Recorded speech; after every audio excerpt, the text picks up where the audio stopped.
You know, they're selling you all wolf tickets, people. You're eating them right up. Hey, pussy, are you still there? I back. Trust me, I back. But I'm not impressed by your performance. You'll do nothing. You'll do nothing. Shut your fucking mouth, you'll do nothing. You'll do fucking nothing. Not one of you'll do nothing. I'll tell you what, bro. You know, I was out there, I was fighting all the hitters, bro. You ain't fought no hitters. Come on, guys. It's normal. I'm not saying I would fight you. I would kill you. John, do you think I'm just gonna sit there and let you kill me, John? I mean, really? No, don't be scared, homie. I'd like to take this chance to apologize to absolutely nobody. The double champ does what the fuck he wants. I'm gonna beat you into the living death. I mean, maybe that's your job, but where I come from, you know, people like that get slapped. That's fucking illegal. Nick Diaz, you just shook up the world. How's that feel? Hey, I'm not surprised, motherfuckers.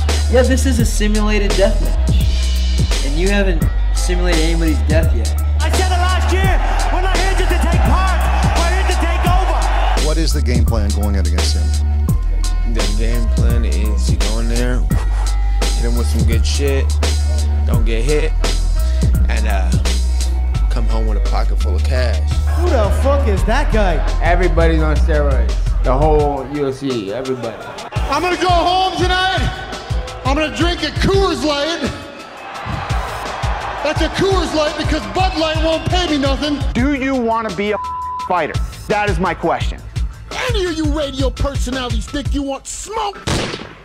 Call me Mr. Training. I want smoke. Yes. What is up? What is up, MCR family? Another daily edition of the show. Hit the like button, share, subscribe, tell a friend, tell a friend. If you're new to it, this is Mixed Combat Radio. We cover everything from boxing, MMA, and everything in between. All the news, all the latest topics of the day gets discussed daily, Monday through Friday, 5 p.m. Eastern, 2 p.m. Pacific, 10 p.m. in the UK, live every day on YouTube, and obviously in podcast form on iTunes, Spotify, iHeartRadio, etc. You know where to find podcasts. I'm assuming if you listen to this on podcast form. If you're on YouTube, then, again, hit the like button. Do all that YouTube shit. You know what to do. Aaron Munoz, Rob, Oscar Martinez, Nija, Igloo, all in the chat. Salute to everyone. Everyone's having a great day. But we do have a loaded show. It is because I have a new setup now in the studio because we are slowly building up the MCR studio. We're going to have the equipment in this week, hopefully by Thursday or Friday, to have callers. I know. So hopefully for obviously this weekend's, loaded, again, to use the same term, loaded, fight day, because we have tons of fight cards this weekend that I'm not even going to delve into because that's tomorrow's show. I'm going to leave that all for tomorrow. So if you are here for any previews, any discussion on this weekend's fights, that's tomorrow, same time as always, live, and obviously the same place to find podcasts.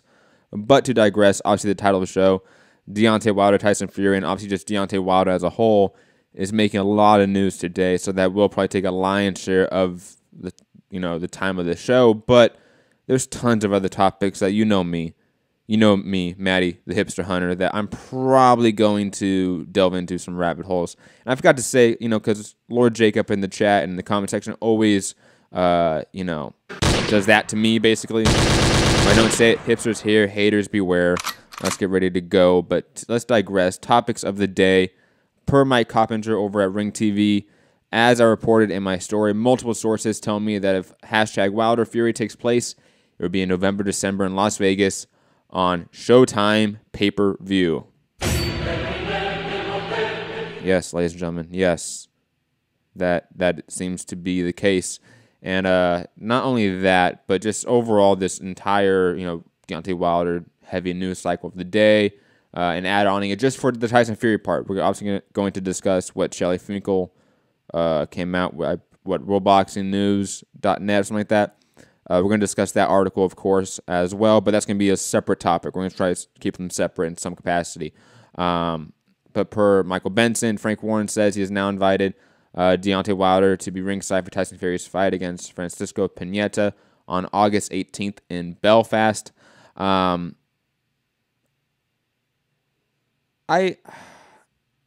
of me part of me thinks that this is the ultimate troll job by Tyson Fury. It's basically taking the entire, even though it's not the $50 million guarantee, which we all know, because Tyson Fury doesn't really draw that amount. However, I would definitely say that this seems like a scenario where Tyson Fury is accepting everything that AJ didn't. And obviously, we're going to get to AJ and Wilder in a second, but that's just fascinating to me. Whether it's true or not, and whether we're going to get this fight, I think is obviously a different topic that we're still going to discuss, but it just is the perfect troll job by Tyson Fury because he's taking the fight allegedly in the U.S. on pay-per-view on Showtime. And also, he's going to have Wilder ringside for his fight, and presumably, I'm going to assume that he's going to invite Deontay Wilder in the ring. If that happened with Deontay Wilder's fight, why wouldn't it happen here? Especially if they're going to build up a fight for December on pay-per-view, that makes a lot of sense. So to me, it just seems like the ultimate, like, I'm doing everything that AJ didn't do. I'm the true UK champ. It's a lot of that sort of optics to me. Now, to actually digress to the idea of this fight being on pay-per-view in the U.S., in Las Vegas, no. That should not be a thought process. We're going to discuss it, obviously, a little bit more with Spence and Garcia, or we can just discuss it now in conjunction, because we're going to talk about Mikey Garcia with other fights sort of being not announced, but in discussions and such for what he's going to happen, what's going to happen to him going forward. I think if I was Al Heyman and this was a possibility, and you're thinking about putting this on pay-per-view in the fall, and you're also thinking about putting Spence and Mikey sometime in the fall, if you're going to make those two fights, and again, Spence, Mikey being talked about as pay-per-view in some aspect with Richard Schaefer, why not put it on the same card? That seems like almost common sense. I don't know what it does to the overall bottom line of pay-per-view buy rates, but I'm curious as to what their planning is. Let's say, in theory, they make these two fights, respectively. They should not make them separate pay-per-view days. And to be honest, they probably shouldn't make either pay-per-view. But if you're going to, make them one. Make one the co-main event, which obviously would probably be Spence Garcia, in my opinion. Wilder, Tyson Fury would be the main event, Las Vegas. Make it November, December, whatever time. And the buy rate is what? 200 to 300,000 pay-per-view buys? And I don't know if that's really... Is that good? Is that good enough for them? Maybe. It might be. I don't know really what the thought process is going forward for them, but it is what it is. Fernando saying Mikey is the next pay-per-view star for sure, but we're going to get to Mikey's numbers coming up. Mikey doesn't have the numbers to be a pay-per-view star. Wilder does twice the numbers of Mikey. Like, put that into context. Like, we have a case there where you're saying that Mikey is the next pay-per-view star. His numbers don't show that, and we're going to get to his numbers, like I said, later on. Dwayne saying, why not put Garcia and Spence on CBS? It's the same thought process as to why put Andre Berto, Devin Alexander on Fox, but put Danny Garcia versus Sean Porter on Showtime. Like, what's the thought process behind that? You have the time slot on Fox. Why not put your best foot forward? Igloo echoing what I'm saying, Mikey isn't as popular as people think. No. And I'll get to that actually right now just because we're talking about it. Because I predicted, maybe not on the show, but I predicted in private with Rob that I thought he was going to do vastly better numbers. And he just didn't. And I don't know if that's here we go. Per Keith Idek. The Nielsen ratings for Showtime's triple header Saturday night, Garcia Easter peaked 725,000 viewers, averaged 680,000. And let's just stick with that for a second. And we can actually scroll down and see what his last fight with Sergey Lepinets was. And it was an average of 618,000 viewers. So he only increased by around 60,000 average viewers in his telecast. You know, I don't know if because maybe the perceived idea that this fight wasn't competitive. I don't know what led into this fight not doing good numbers, which it should have done on paper. It should have done better numbers than this. The fact that it didn't break 800,000 in any way, even on peak, I think is indicative of something. And to put Spence Garcia on pay-per-view, you can't do that separate. If you're going to do that, you should do it on a Wilder Fury undercard or co-main event on pay-per-view. But again, that's not going to be a huge buy rate. People need to be like realistic about what it will do. Igloo saying 700K average isn't great even for Showtime. It's mediocre. It's decent. It's not great. It's not phenomenal. It's nothing that you can write home about. It is purely pedestrian for what Mikey's been doing. Mikey has not shown an exponential increase in stardom, especially since the Broner fight. You know, he hasn't really got that rub from Broner the way we thought he would. That's potentially due to his lack of persona, lack of a real like media drive. And he has like funny clips here and there on social media, but it's very in-house. Not in-house. It's in the bubble. It never transcends in any way, I would say, to this greater, wider audience. And the attendance at Staples Center was like 12 to 13,000, which I thought was decent numbers for, a 20,000 seat stadium. And it's LA. LA is always like the worst fan bases of all time for sports. So I'm not shocked by that, but it's just interesting to see, going forward, if you're a fan, these two fights I think are right now potentially linked. Spence Garcia, Wilder, Fury. And what happens with either in conjunction with each other, I have no idea, but it's definitely something to at least pay attention to and note going forward. And it seems like there's a lot of smoke for these potential fires we have for these fights, let's be honest. Fernando saying, I just saw an interview where Chavez said Canelo is a much more proven fighter than Mikey, but Canelo lost twice. 3 if you count Laura. Well, he lost once, Fernando. He did not lose twice. He lost once. He lost to Floyd Mayweather. He has a draw with, obviously, Triple G. And then I think it's another draw with, is it Miguel Vasquez? No. I forget who it is. But no, he only has one loss. And to answer your point, yeah, I would say, I thought he beat Laura. So that probably, separates me and your opinion on the matter. And plus, I thought he beat Triple G, just to be honest. And I think Canelo's a pound-for-pound talent at a higher level, has more boxing ability than Mikey at this point, has more diversity than Mikey. I think he's definitely a more proven fighter than Mikey at this point, just to be honest. Let's not forget in hindsight, well, actually, I shouldn't say in hindsight. We should actually use hindsight in this case. What is Sergey Lepinets and what is Dejan Zlaticanin? How good are they? Just to be honest.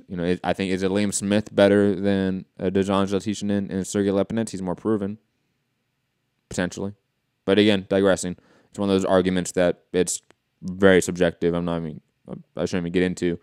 But to digress to more Wilder topics, KC Cobra saying 725 using the peak, I think is a little bit disingenuous, to be honest. Even with Keith Idek, he never keeps it consistent with whether he uses the headline of average or peak. But to digress from that point, Casey Cooper saying 725,000 is twice the numbers AJ did on Showtime. Okay. One fight is prime time in the U.S., one is not. That is a drastic difference. 2 fighters are U.S. commodities, one is not. Robert Easter has done historically great numbers on Bounce TV and etc. He's done, I think, a couple times over 1 million viewers on Bounce. Mikey has fought Broner on Showtime, and that did pretty good numbers. Mikey has a long career on HBO, etc. as well. It would do more than this in theory. A title unification at lightweight, it should do more than this. but it didn't. That is the reality of it. Dwayne, my thinking is you put Garcia Spence on CBS. That would do big numbers on big TV network, like Thurman versus Danny did big numbers on CBS. Potentially. We're going to get to what the UFC's numbers were in a second, but it was just a bad night for combat sports for some reason. Like, all the numbers were low. Interesting. It would be interesting to see what, obviously, the buy rate would be for Dylan White, Joseph Parker, to see if the overall, just whole weekend was just a low overall viewership. It was a hardcore weekend, potentially. That happens. There's times when we have great weekends in the sport, and it's very insular. It's still the hardcore bubble that has focused to it, that's hyped it up, that believes it's amazing. But the outside world doesn't really care or know about it. That could have been what happened this weekend. Even though we all know Mikey is a great talent. We all know he's pound for pound level. We all know that unification mattered, and Robert Easter was a legit, credible opponent. But I don't know if the greater sporting world knew or cared about what happened this weekend. Just to be honest. Any more? Casey Cobra saying Lipinus is also a world champ. Come on now. Yeah, but he's a world champ off a vacant title. He didn't beat Terrence Crawford. Terrence Crawford vacated, moved up. Sergey Lipinets beat... Ooh, who did he beat? I forget. Do you remember who he beat without looking at BoxRec? Casey Cobra? To win that vacant IBF belt? And then Mikey beat him. Okay? Like, Lipinets isn't a... he isn't a Robert Easter. Like, Robert Easter is far better than Sergey Lipinets. Jorge Linares is far better than Sergey Lipinets. They're more proven. Even guys like Maurice Hooker now are more proven than Sergey Lipinets. At least Maurice Hooker has a win over a former world champion that didn't lose his belt, like Terry Flanagan, who moved up. You know? Like, we have to be at least realistic about what his opponent was. Dejan Zlatichinen's best win was a faded Ricky Burns. And we saw the levels between a faded Ricky Burns, a Dejan Zlatishinen, and then a Dejan Zlatishinen and Mikey Garcia. Similar to a Julius Ndongo. Julius Ndongo beat a faded Ricky Burns. And then look what happened against Terrence Crawford. There's levels to this, you know. There just is. But to digress, Fernando saying we'll see how Lipinets looks in his next fight. Look, Lipinets is a top 10, top 15 guy. He is. But he wasn't championship worthy. You know, there's a reason there's a difference between Mikey and Lipinets, and there's a vast difference in their skill set and what they displayed in their fight. Rokon saying, stop, Matt. Lipinets would beat Hooker. I disagree with that. I think Hooker showed drastic improvements against Terry Flanagan. And again, Lipinets' best win is who? Who? I'm waiting. Don't be mad on me. That's right. But to digress, back to the topics. World exclusive over here from World Boxing News. They're saying Deontay Wilder contract not signed by Anthony Joshua. Shelley Finkel says it's clear by the terms they don't want the fight. And let's get into this article because it is hilarious at the least. Let me find some of these amazing one-liners. Okay. You ready to get into it, everyone? I'm excited. This is... Whew. There's no doubt in my mind they don't want to fight Deontay Wilder in April, Finkel said.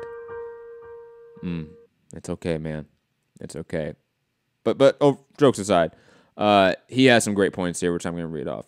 If they did, they wouldn't have sent a contract without impediments in them the first time. I mean, they didn't even have their own lives together right now. Joshua said he sent a signed contract that removed all impediments, and that would be signed by him. But the contract is not even signed by him. It's signed by Eddie Hearn. Oh, he's getting in the bag right now for sure. Barry Hearn also sent a tweet out yesterday saying the contract was signed by AJ, but it's not. And added to that, they have now put more blocks on the rematch clause than before.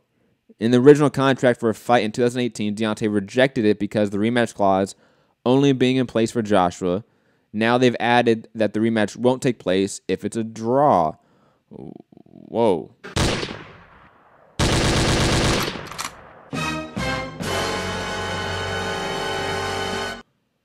Bro, what are you talking about, man? Yeah, I agree. I mean, what is Eddie talking about there?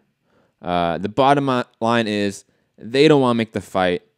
They didn't want to make it in September. They don't want to make it now for April. If they did, they would have changed the things Deontay and this I think is in editorials, Deontay was adverse to in the original contract like Joshua said they would. Obviously, whether Joshua is afraid or they are afraid, they are fooling the public regarding the fight. They are not looking to fight Deontay Wilder on April 13th. They are lying. They don't want to fight April 13th, or they would have sent the contract the way they did. And he goes on and on. Saying that he's gonna, it's more of the same. BB the King saying, Matt, you gotta add to the phone line, bro. Hey, patreon.com/patreon.com/Mixed Combat Radio support. We are getting some equipment in this week, hopefully, to be able to do that. But again, all of the equipment for the studio comes from the Patreon donations. So please go over there. It makes a huge difference. Anthony Walker saying, I'm always down for a Matt Hunter dramatic reading. What up, Anthony, man? I hope you're doing well, man. You got to hit me up when you want to get on the show again. But yeah, this is hilarious. First off, I can't wait to hear Eddie Hearn spin this when, if it's true that they sent a contract first that had really no stipulation on the draw, right, for a rematch. And then the second one, when they wanted that change to have, where let's say if Deontay Wilder lost the fight, they would have a rematch clause. That's obviously what they want. But no, they then specify in the contract, if it's a draw, there will not be a rematch.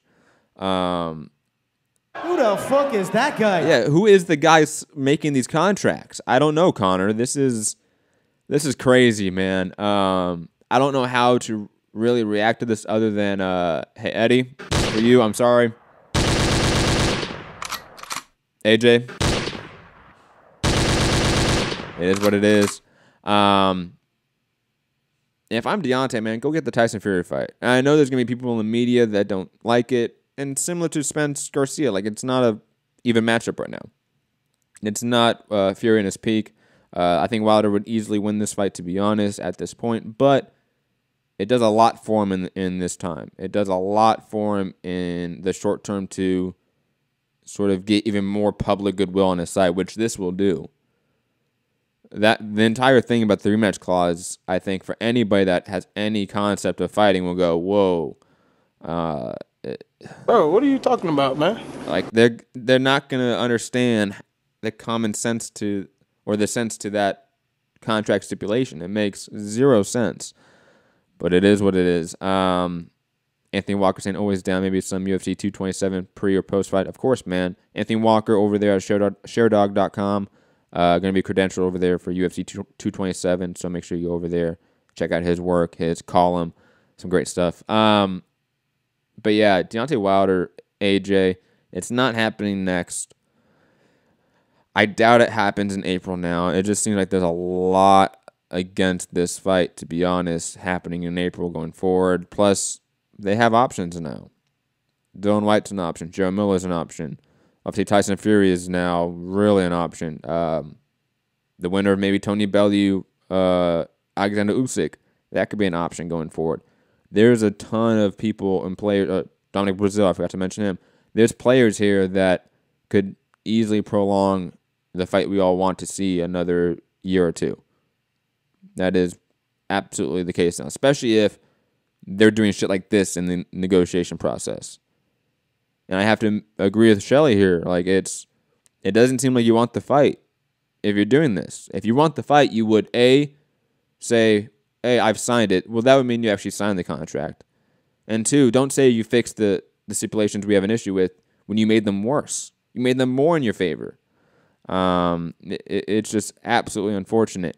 But to digress, it is what it is. Definitely leave a comment below what you think about AJ Wilder contract bullshit. It is what it is, but God, it sucks for the fans. That is absolutely the case. But moving on to more shit about the fans losing out. And we're going to briefly talk about Lomachenko, Mikey Garcia. Yes. Ring Magazine put out a article by Michael Woods with an interview with Bob Arum. We're going to read part of that article as well. But Egis Klimas, obviously the manager of Lomachenko, coming out and saying, this is what Team Loma wants. I believe this is what Team Garcia wants. And this is what boxing world wants. Let's do it. So, I mean, you know me. I am the big proponent of this fight having to happen. It is the perfect fight in that division.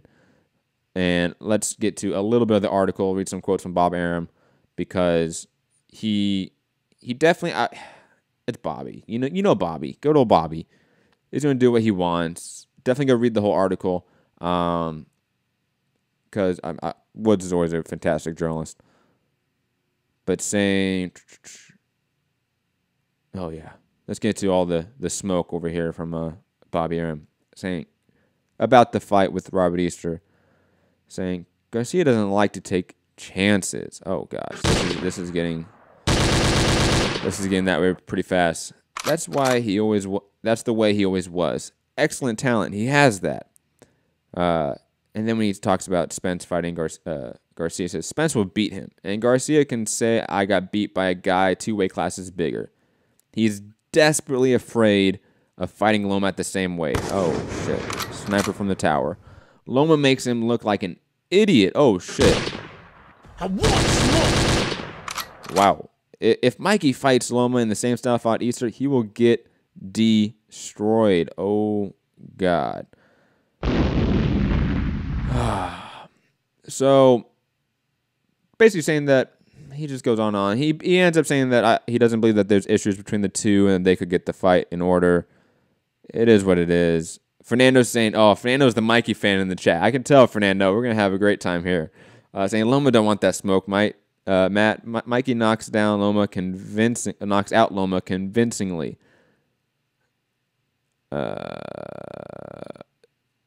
No. No, that's not true. The things that Mikey needs in order to beat you is to have the superior technique and have better cardio than you. That's really all he needs to win. And he doesn't have either against Lomachenko. And both guys started out in the low weight classes. So it's not like Mikey is a much bigger guy than Lomachenko. And plus, we've seen Mikey freeze up a lot. Loma's ability to adapt, etc., I think is far better than Mike Garcia. Anthony Walker saying Arum's going to break a hip if he keeps that up. Old man is still at it. Yeah, he is, man. Salute to Bobby. He always cracks me up.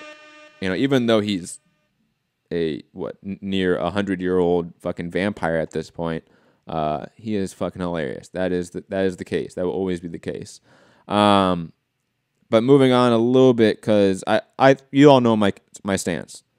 I think Mikey and Loma should fight. That should be the next fight. But Bob, good old Bobby saying that obviously Loma's gonna fight in December, probably against Ray Beltran for unification. That is what it is. And I also mentioned this matchup yesterday, I believe. And hey, I'm just saying it's coming to light. It's coming to light. Per Kenneth Boyer. If Mike Garcia is serious about moving up to fight Earl Spence, you have to make that decision soon. The IBF has mandated that Garcia face Ghana's Richard Comey next.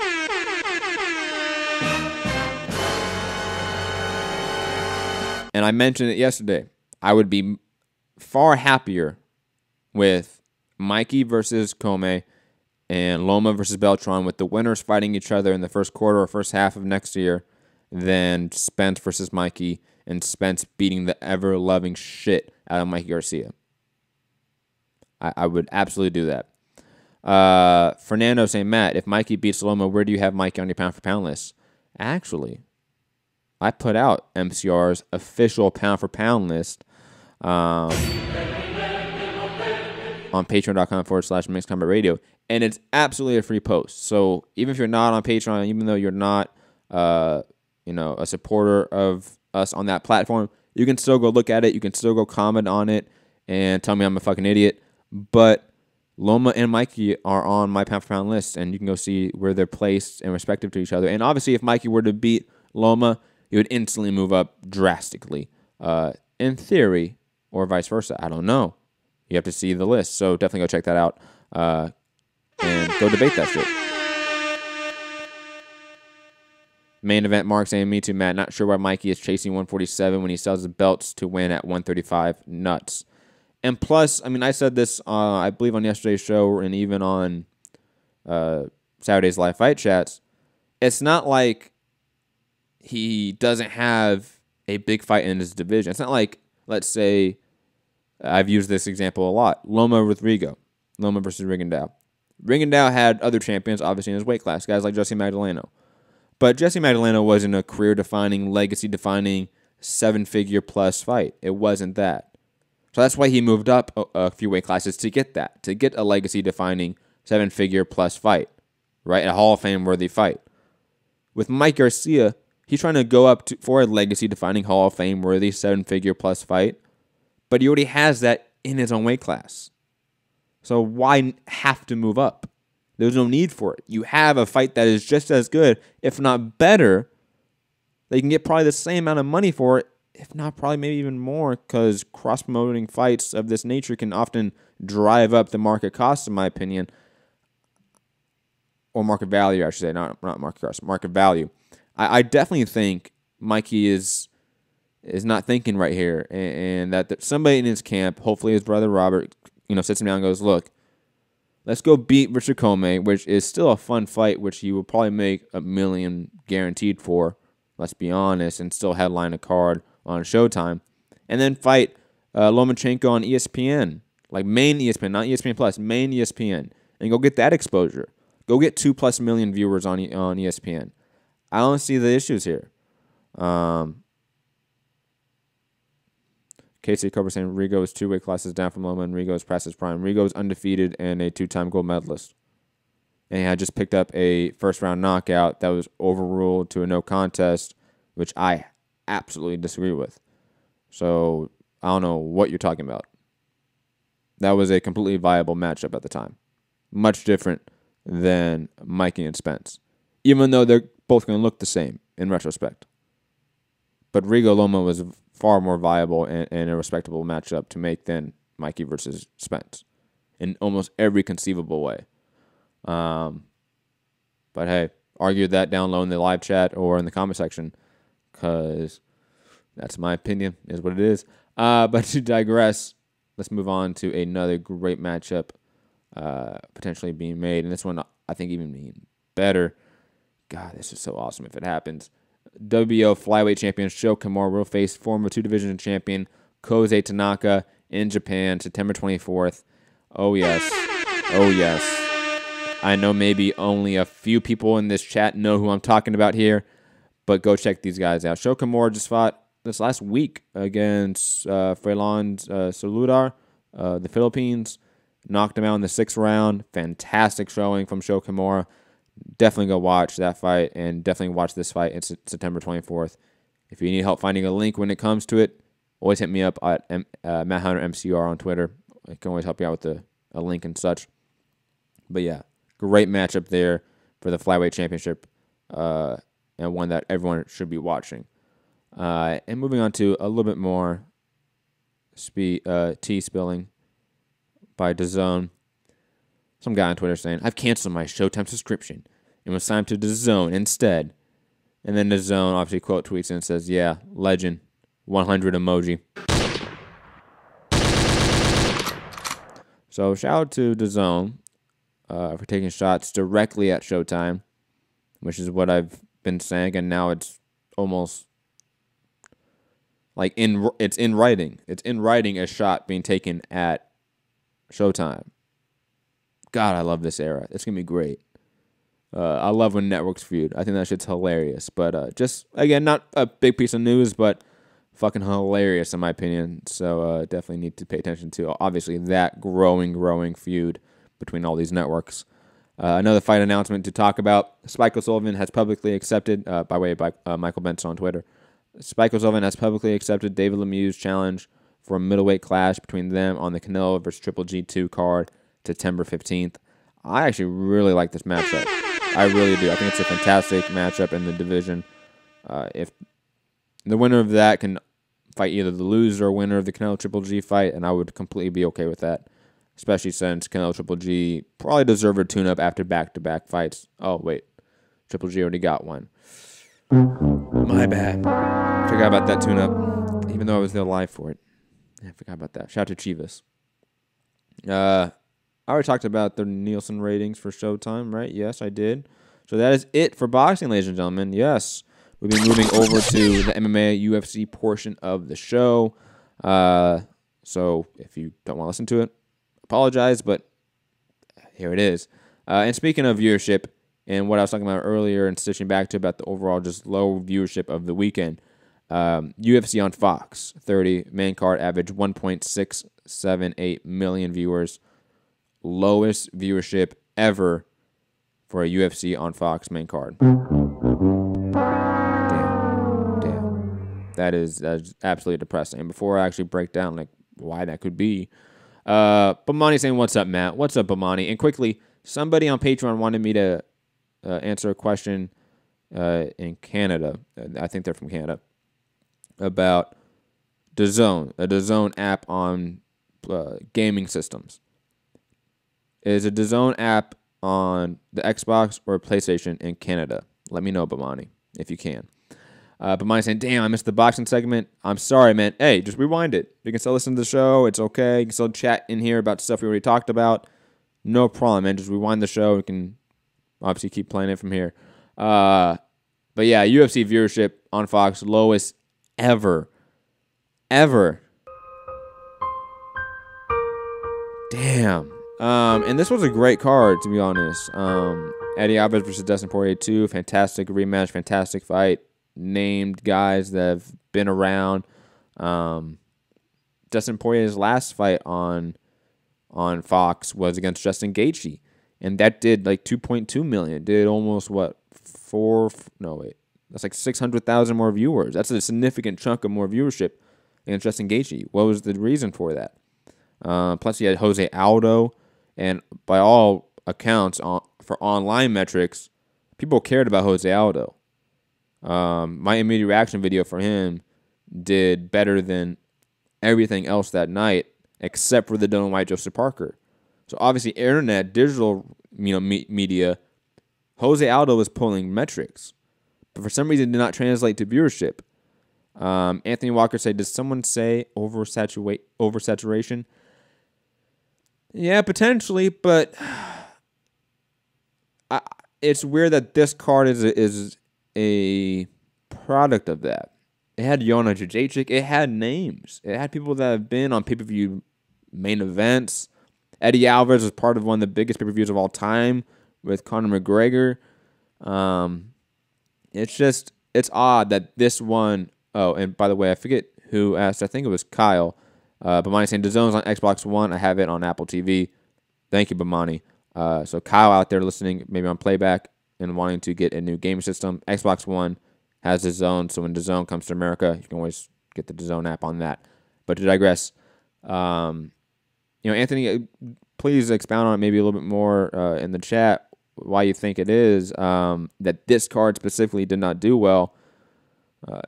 It's just odd. It's definitely odd to me. Now, to be fair, third quarter shows for them from Jed Goodman's reporting, they do just low numbers.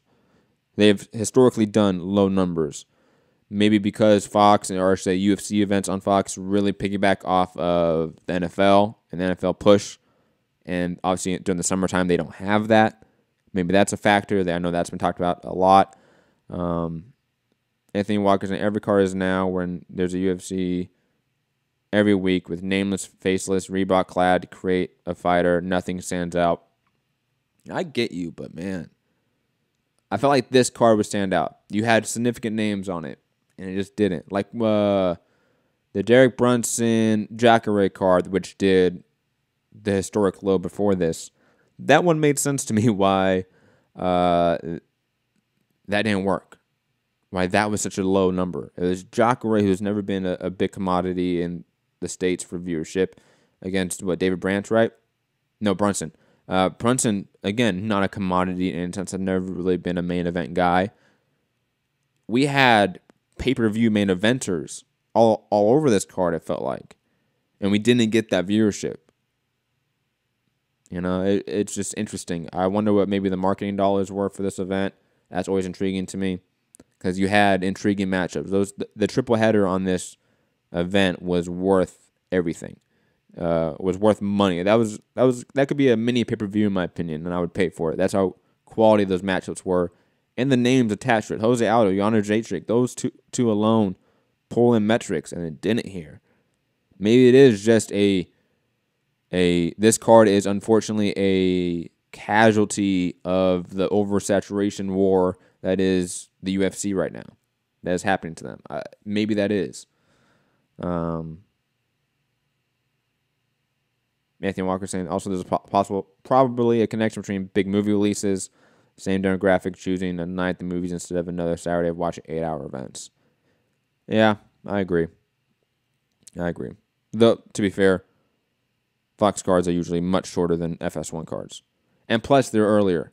I think that's always been maybe a factor that this was over like Pacific time, like 7 or 8 p.m. This was over before basically the Showtime card even started, and that card did low too. Just a bad weekend for fighting overall in terms of metrics, apparently. At least for on the TV side of it. Online, we did great, but not so much for them apparently. But to digress, it is what it is. I'll probably talk about it more with Anthony when he comes on the show later. But my girl, Cris Cyborg, man. It's one of those shows today, man, where everyone wants to spill the tea. Everyone's thinking, I want smoke. And it's pretty hilarious to me. But yeah, and it's not just, even though this article saying Cris Cyborg unloads on Amanda Nunes for pushing Super Fight to December, it's not just Amanda Nunes that gets all the shots. It is mainly the UFC here. And to be honest, I kind of wish she would put this Brazilian rivalry aside because her main claim here, which I'll get to in a minute once I find it, is about the lack of promoting the UFC has for Brazilian fighters. But I'll read all the quotes because, man, Cyborg got into it, and I just found it fucking hilarious. So let's... Another dramatic reading by Matty Good. Matt the Hipster Hunter. Let's go. Amanda has talked a bunch of shit, and she said stuff, but I'm using shit because, come on. Saying she couldn't fight, that she was injured, and would take her 6 months to recover. She challenged me in January and said she's injured and needs some time. Okay, fine, bitch. And she didn't use bitch, but I'm using that here because I feel that energy. But I'm a champion in my division, and I'm always fighting. I want smoke. She's used to fighting only once a year. Oh, damn. But I'm ready to fight now. It's been 4 months since my last fight, and I'm ready. There's no excuse. Oh, but there aren't any opponents for you. There are. If you look out there, there are. Oh, this is some shots. Subliminal at the UFC. I've always fought in Invicta and always had opponents. Damn. And we're going to get into some more of it as I scroll down here. If you watch her interviews, it's like she's going out on vacation. God. My job is fighting. I want to fight. I want smoke. I don't want to stay out for almost a year in my prime. I think it's disrespectful. God, Dana took Colby's belt. He won that belt 2 months ago and was stripped because Woodley wants to fight and he's injured. How about me? Oh, shit. Who wants to fight? She challenged me 6 months ago and still needs 6 months. She says she's going to travel with her girlfriend. No problem with that. I want smoke. But I'm ready to fight. A champion must be ready at all times. I want to fight now, and when she's ready, we can fight. Come on, guys. It's normal. It's no secret that the UFC doesn't promote Brazilians. Oh, shit. Damn. Out of nowhere. I may butcher this name. I'm deeply apologizing. Ketlen Vieira will fight Tony Evinger next. She has 10 straight wins and should be fighting for the belt. Okay, Amanda wants to move up, so she deserves an interim belt in Sao Paulo against a ranked girl. Damn, man. I want smoke. She's fighting Tony Evinger, who's not even ranked in the UFC in a non-title fight. Oh, God. Why are they doing that? Because they would do Holly Holm with someone else for the interim belt. I'm almost positive of that. It's bullshit. Oh, shit. Emotional. Why you emotional? Why you emotional? Damn. Spill all the tea right there. Fuck. I'm almost positive of that. I want smoke. But that's not right with Ketlen Vieira, who is ranked. You see what happened with Jacare and Damian Maia? But that doesn't even frustrate me anymore. Don't be mad on me. With my fans helping me, I think I can fight sooner. It's not fair to sideline me in my prime because Amanda wants to go on vacation. I'm a champion for 10 years. Oh, God. Basically saying, who the fuck is that guy? To Amanda Nunes. God. Before the UFC had women fighting. Oh, again, another shot at the UFC right there. I'm the champion, and that's how I make a living. We only get paid when we fight. And I'll stay out for almost a year waiting for Amanda. Oh, and you know, I can't do it anymore. Too much tea. I want smoke. Hold on there, Cyborg. That was a lot there. Whew. I'm just gonna compress and sort of try to do a Reader's Digest of what just happened there. A lot of fucking smoke. You know, they're selling you all wolf tickets, people. You're eating them right up. They are. But Cyborg, she's always been. Casey Cofer saying, "LOL, all these damn sound bites." You know you love it. You know you love these dramatic readings. But I think Cris Cyborg has a lot of good points there. And unfortunately, she's fighting a Brazilian, so it's some of these points like her saying directly, it's no secret that the UFC doesn't promote Brazilians. Unfortunately, she's fighting a Brazilian who we all know the UFC does not promote. Me and Anthony, I think, talked about that a while ago on this show. How the lack of promotion for a Amanda Nunes. Cris Cyborg is another casualty of the UFC's oversaturation, and also, I think, the lack of true understanding on how to promote Brazilians in that market. The lack of really knowing how to promote female fighters beyond Ronda Rousey or white blonde girls, a la Paige Van Zandt, a la Holly Holm. And also, obviously, a complete objection or lack of understanding on how to promote LGBT fighters, which is obviously a new thing in today's fighting culture. But you have a girl like Amanda Nunes who could obviously push that narrative and that sort of PR stance. And I know you may not like that, but hell, do it. People sell themselves on being Cuban in boxing. People sell on themselves on being from New York or the Bronx.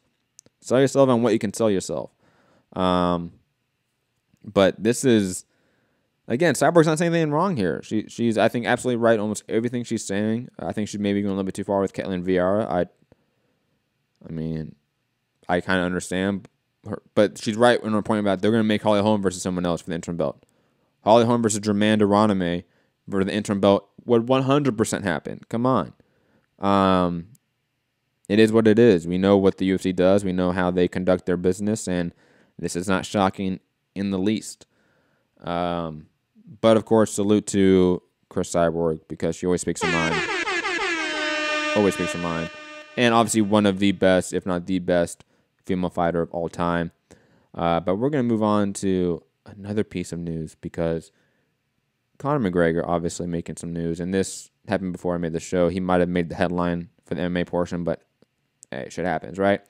But before we actually talk about him versus Khabib in his comeback fight, he did have some great words to Jose Aldo in his win, and I wanted to play it briefly just because of that as well, in my opinion, because it was truly some good words being spoken about a former opponent that he had a huge rivalry with. These are the sort of things that you really, I think, make the sport in some capacity. Dude, did you see the Aldo fight? I'm so happy for him. Yeah. Honestly, he's truly happy. See the joy he had after it. It's a crazy business, and I know he's gone through a lot of stuff. Yeah. So to see him come back with that great finish, I was very happy for him and his coach, Andre Pederneiras. I hear you, man. The whole of Ireland was happy for Jose Aldo that night. That's amazing. Are we close? And then he will go on to talk about his fight with Khabib and if it's close. He said it is close. And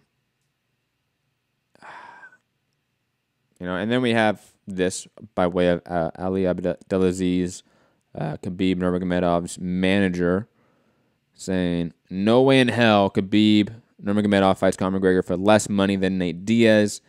And if you forget, Nate Diaz got a guarantee of $2 million against Conor McGregor in their rematch. So Khabib wants more of a guarantee than $2 million. That's going to be fascinating to see what the UFC does. But it's not even that is the funniest part. Because Ali over here, and God bless Ali for being who he is. And if you don't know MMA in some capacity and you're not clued in on like managers and stuff and their personalities, Ali has a sort of an interesting reputation in the industry. And I'll sort of leave it at that. When Anthony comes on, he'll probably give a better overall opinion on the matter than I would. But he's basically saying that if they're not going to give Khabib more money, they're just going to fight Dustin Poirier for the title. And, all I have to say is, are you sure about that? And I thought my jokes were bad. Come on, Ali. Come on, man. Come on. Come on. What are you doing here, Ali? Oh, God! You think you can tell the UFC, hey, we're not going to fight Conor McGregor for the title, which was stripped of him, and fight Dustin Poirier. The same UFC that just stripped Colby Covington. Really? Oh, man. Come on. Come on. Come on, guys. It's normal. We know what the game is. Anthony Walker saying the UFC announced a press conference before 227 weigh-ins. Hopefully we'll get a fight announcement. That would be nice. But I think it's ridiculous to say, hey, if we don't get this amount of money, we're just going to fight Dustin Poirier. The UFC is going to go, no, you're going to fight Conor McGregor for $1 million, 1.5 and be happy with it and get your pay-per-view cut and be good. And if you don't like it, it is our belt. We can at any time strip you of it. Sorry, you signed the contract. And that is just the way it is until you UFC fighters go to Project Spearhead and contact Leslie Smith and get the fuck over there for the last time. Because until that shit happens, Ali saying that shit is hilarious because it's just not realistic. The UFC has at numerous times strong-arm fighters to do fights. And the idea of, hey, we can just take your belt away from you at any time is, in theory, the ultimate pressure the company can force on its independent contractor about what they can do with their career. So, sorry, you guys got to go over there to Project Spirit and get shit fixed because that will be an issue going forward. But a little more positive news. Max Holloway saying, and you can find this interview at the Ariel Helwani show on ESPN Plus, saying that he's confident to fight again before the end of the year, basically saying that he's feeling a lot better. All the reports are saying that he's good, but still having no idea what happened. Obviously, just a concerning story and one to just pay attention to. I hope nothing but the best for Max, obviously, and just hope he gets better because he's young, in his prime, on an incredible run. Obviously the best featherweight in the world right now. And for him to be sidelined like this is rather unfortunate. Let's just hope that he is healthy. Let's hope we don't have another TJ Grant situation. That would be awful. Because TJ Grant, while being a great lightweight contender when that happened, and he had his concussion issues and never really came back to the sport from what I remember, I don't want that to happen to Max, who's a champion in a Hall of Fame potential run that he's on. It would just be absolutely devastating, not only to him, but just like I think the sport in a sense. The sport losing out on a guy like him and the run that he's on, it would be just vastly depressing. Main event marks and Matt, what's the best MMA ranking site out there? I use BoxRec for boxing, but looking for a good MMA option. The Sherdog Fight Finder. It is the most comprehensive database. It's the closest thing you can get to BoxRec for fighters, I would say. Tapology, obviously, is a good one. MMA Tapology. That's an older one, I would say, but Sherdog Fight Finder is a good one. Sherdog.com. They have a huge database. It is the closest thing to BoxRec. And plus, it gives you, the detail that you have in BoxRec over there. That's what I would say. And plus, they have good rankings over there as well. That they put like monthly rankings out. That's always been one I go to for like MMA rankings. Now, if it's UFC rankings, MMA Fighting has a good one. Not USA. MMA Junkie, they have a good one as well. But yeah, those are probably the three that I would go to for rankings and such. Sherdog at the top. But to digress, because Paulo Costa wanted to, I want smoke. He wants some smoke too. And I won't get into all of the quotes. This won't be another dramatic reading. I feel like there have been a lot of those on this show. But this fight is not happening right now, and it not being official, and Paulo really urging Yoel Romero to sign this contract, and then saying he hopes that he misses weight at UFC 230 to collect the extra check. Fucking hilarious to me. But, man, this is just a fight that I want to see, to be honest. If not, I hope Romero moves up to 205. But, God, this fight would be fantastic to watch and fantastic to see. Another fight where the UFC tried to pressure these guys to sign it, where they put out posters and announcements that this fight was made before the fight was even signed. Let's be honest. But it is what it is. Moving on. Oh, here we go, guys. Per Brett Okamoto, Derek Brunson versus Israel Adesanya is on the verge of being finalized for UFC 230 in New York City per sources. Additionally, Adesanya and UFC close to finalizing a new deal. He was already in the need of a new one after fighting 3 fights out of a 4-fight deal in a span of 5 months. Yes, it's here, ladies and gentlemen. Yes.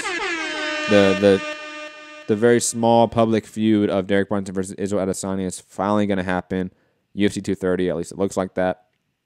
Adesanya should piece up Brunson easily and cannot wait for it. Roriana Zorro. Zorro is actually a great movie, by the way. Just saying. The Antonio Banderas one. Fantastic. But to digress, saying, what do you think about Alexander Gustafsson? Just about him, period. Great light heavyweight. Probably one of the best of his generation. In that like top 4, top 5 of his generation discussion easily. But digressing. Yeah, Brunson Adesanya, fantastic matchup. Cannot wait to see it. Also, I'm not going to read all these new depositions and information coming out in the lawsuit between Dana White, the fighters, Bellator, everyone involved. This huge class action lawsuit. But Paul Gift has been starting to post all these court documents that he's been privy to. Go check out his Twitter account, MMA Analytics. Fucking hilarious. Amazing. To digress to the last topic, Adesanya versus Brunson. Anthony Walker saying Brunson better remember that he's a wrestler in that one. Yeah, he better. Definitely. Absolutely agree with that. And ladies and gentlemen, that is it. That's another edition of MCR, another daily edition of the show. Hit the like button, subscribe, share it, spread the movement. Trying to reach 1,000 subscribers before the end of the summer. And be back obviously tomorrow. Same time as always. Preview shows, all the fight cards this weekend. UFC, PBC on Fox, etc. Everything in between, all being broken down. Oh, Kovalev, Eddie Alvarez on HBO, right? Yes, that would be broken down as well. Everything, all the fight cards this weekend, broken down tomorrow. Same time as always, live, 5 p.m. Eastern, 2 p.m. Pacific, and 10 p.m. in the UK. I'm Matt, the Hipster Hunter. You can find me at Matt Hunter, MCR, all platforms. Mixed Combat Radio on Patreon, SoundCloud, YouTube, iTunes, etc. Peace.